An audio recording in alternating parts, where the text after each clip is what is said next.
কুড়িগ্রাম এক আসনে ডক্টর ইউনূসের সমর্থক কর্মীরা ও সাধারণ জনগণ বিএনপির মনোনয়ন রিভিউ এর দাবিতে নাগেশ্বরী থেকে ফুলবাড়ী রাস্তা অবরোধ করে মশাল মিছিল করেন।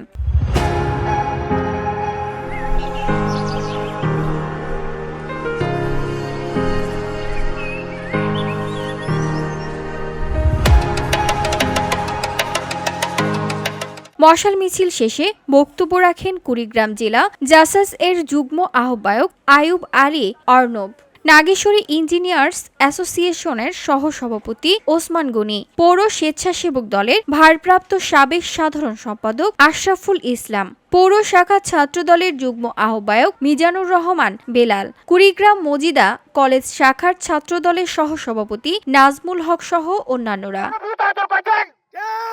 এ সময় ডাক্তার ইউনূসের সমর্থক নেতাকর্মী ও সাধারণ জনগণ রাস্তায় টায়ার জ্বালিয়ে ও মশাল মিছিলের মাধ্যমে ২৫ কুড়িগ্রাম এক আসনের বিএনপির মনোনয়ন রিভিউ আবেদন করেন।